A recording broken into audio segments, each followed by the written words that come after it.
Well, hello everyone, and welcome to the Big Idea Podcast. My name is Eric Bramlett, and I am joined by Tammy Melchien. Tammy, how are you doing? I'm doing great.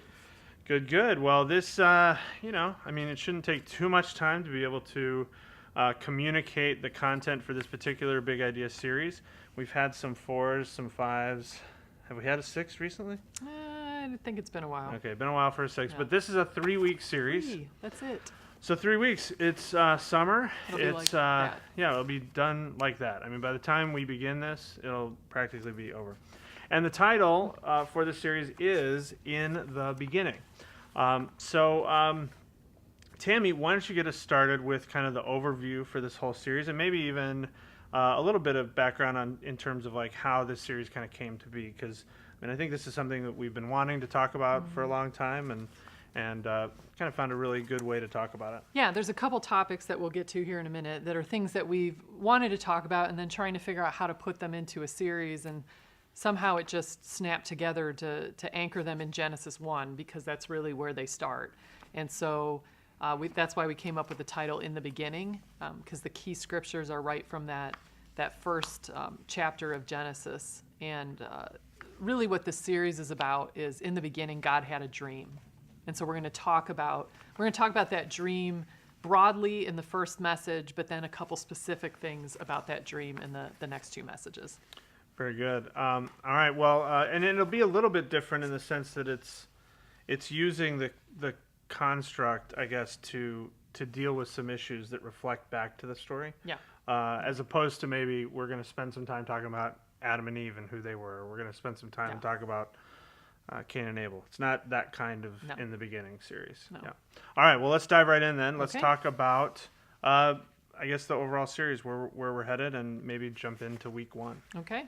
Well, so if we're looking at God's dream in the overall series, the first week is really that dream in the broadest sense. So, in the beginning we have God, and we're gonna look in this first.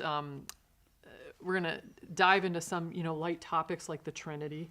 Sure. In this first message, Like how he was not alone or something like that. Yeah. But basically, we'll look at that theology of the Trinity there to lead us to the point that from the very beginning, God existed as a community of persons. And that's what it means that God is love. God is this community of oneness expressing itself in 3-personhood. And so to understand that God's dream when he created the world was to share this community of oneness and love with human beings, with us. And so, that's God's dream for the world. And then you look at, the beginning story of Genesis there, we messed that up pretty quickly with the fall and when sin entered the world.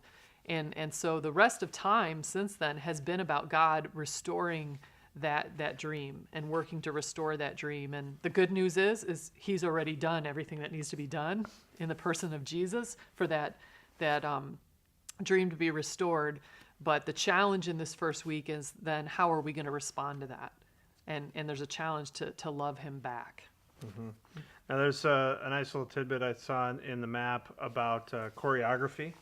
Oh yeah. And the who God is and going back to that word. What was found there? That's kind of interesting. Well, Eric. Yes, I mean I know it's right here, but It's actually a lot of the content from this. If you remember the old series we did, The Story of God. Mm-hmm.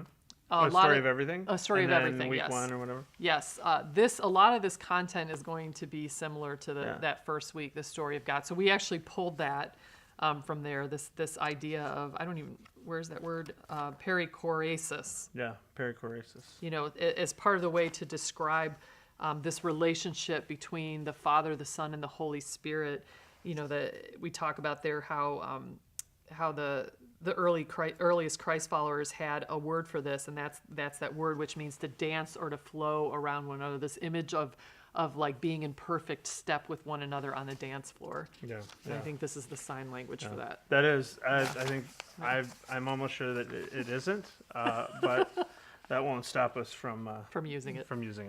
Yeah. So as far as takeaways, I think you said this already, but it's really like the what now part is inviting people to have a relationship. Yeah. And if God is love, what does it look like for us to love him back? That's kind of Yes. the beginning of the dream. Yeah. Yeah.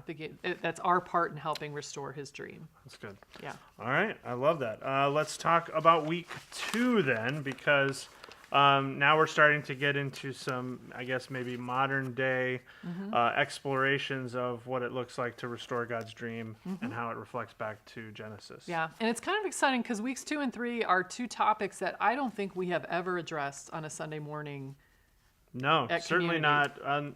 Other than the occasional offhanded comment, but certainly Yeah, not in an a message. exclusive big idea. Yeah. So in week 2, we're really going to be talking about creation care and, what is our part in restoring God's dream when it comes to the environment. And so, we look at in Genesis 1, in the beginning, God created the heavens and the earth. He created this perfect, flawless, beautiful world. And again, didn't take us long to mess it up. but he asked us when you look in Genesis there, he asked us to care for it. And I think sometimes, especially, it's interesting. David Kinnaman and Gabe Lyons had a book that came out. And one of the things they do is they ask millennials about a bunch of different issues and how important they are. And it was interesting that, like, some of the things that maybe people more our age would say are important, millennials see as less important.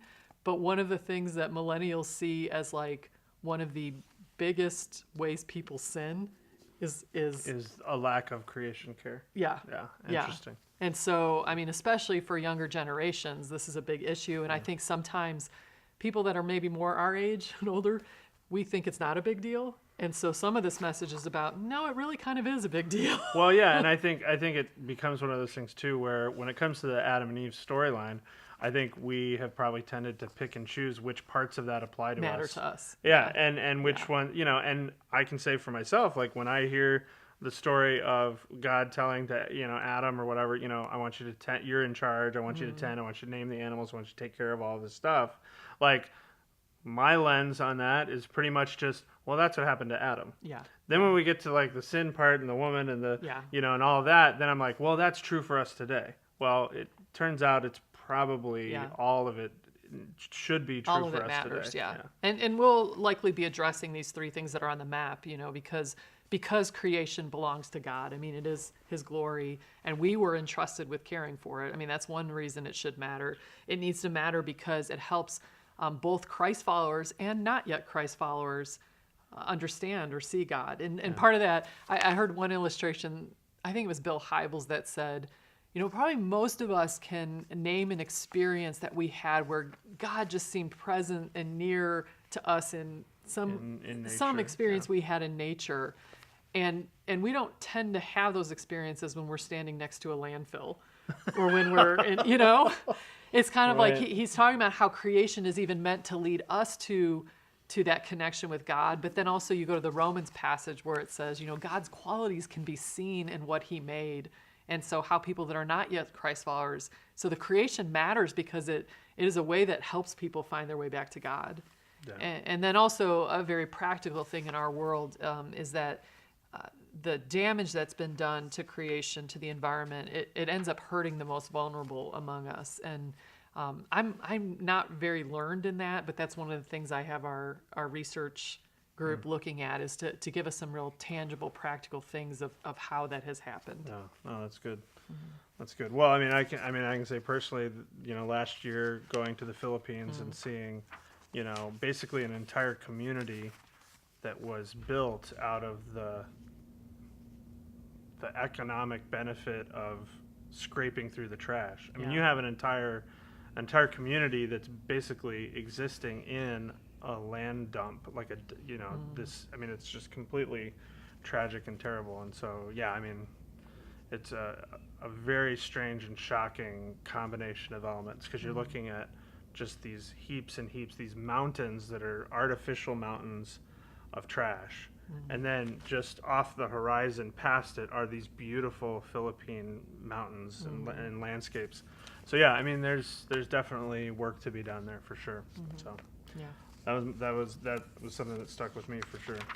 All right, well, let's look at week 3 then. All right. And we're continuing the exploration of what it looks like to restore God's dream. Yeah, and so we're looking at restoring God's dream for men and women, and meaning that in God's original dream, his dream was for us to be partners in really carrying out his work in this world. And we look at Genesis 1, and you see the story of, God creating men and women, and he commissions really both of us then to care for the earth. He says, multiply, which multiplying, I don't think it's just about having children, because obviously there are many men and women who won't have children for one reason or another. But I think that even multiply, it foreshadows the Great Commission of going out and making disciples. And so in God's original dream, we were meant to do this side by side together. And then the fall happens. Right. And what you see as part of that fall is this curse upon Eve, that it's because of the fall then that God says, your desire is going to be for your husband, and he's going to lord it over you. And so to understand that, like, this hierarchical view of gender, or the idea of one gender being kind of less than the other one, it is not part of God's dream for the world. It's a part of the fall. It's a part of the curse. A reaction to the fall. Yeah. Yeah. And so part of helping restore God's dream for this world is for us to be working for equality, and for us to be empowering both men and women, to carry out their God-given roles and leadership and giftings side by side. I like the use of the passage in Galatians 2, where I meant also, I didn't mean Galatians 2 because it's Galatians 3. But Galatians 3 also talking about the idea that there's neither male nor female. We're one again in Christ. Really just this idea that's part of how the restoration happens. And I think you see it throughout the Bible. There is definitely an oppression or a placement that exists in the Bible, but Jesus seems to be kind of consistently poking at it and kind of messing with it. Yeah. He doesn't ever do anything where that becomes the focus, because the focus stays Jesus. But he's certainly conducting himself in a way that bucks a lot of that system. A lot of the cultural systems that have come up. Yeah. And so I think part of the challenge we want to make specific, one is because I think a lot of people in our church don't know our theology on this even. Maybe a lot of our staff. Yeah, could be. But is our theology? No. Well, the reality is, even in terms of leadership in the church and teaching in the church, is we're getting better, but we haven't had a lot of women modeling those things in some of the higher levels of leadership. And so part of the challenge, and this is going to be to women, I think, to say God has gifted more women to lead, to teach, than probably we're seeing happen in our community right now. And so part of the challenge is to women, if God has gifted for you this, part of restoring his dream is for you to be fully expressing those gifts that he has given you in this community. And so whatever it is that's holding you back, whether that's fear, whether that's you just haven't seen it modeled, whether that's, whatever that is, you need to step up and do that. Yeah. And then I think part of the challenge is to men too, to say, a lot of our cultural systems, or maybe even the churches we grew up in, taught us something different or modeled something different. Maybe it wasn't even spoken. And so, guys, like, what is your role in helping restore God's dream for this? Of how can you help in that restoration work? Oh, that's good. Yeah. These are good. These are good challenges, and it'll be interesting to see how these things get illustrated in a creative way during the service. It's certainly one of those things where anytime you have issues that maybe, they're hot button, or where the opinions might be polarizing, I think it's just really important for us too it's not like you need to do extra prayer, but I think as we're praying about these weekends, I think praying for hearts of listening and understanding and taking all this in will be important, because I think we talk often about defensive posture, a defensive posture that exists in walking into a church service. And I think some of these topics will have like an additional hit of defensiveness. So, just praying that Are you feeling defensive hearts. right now? I'm not feeling defensive right now. I feel great. I feel great.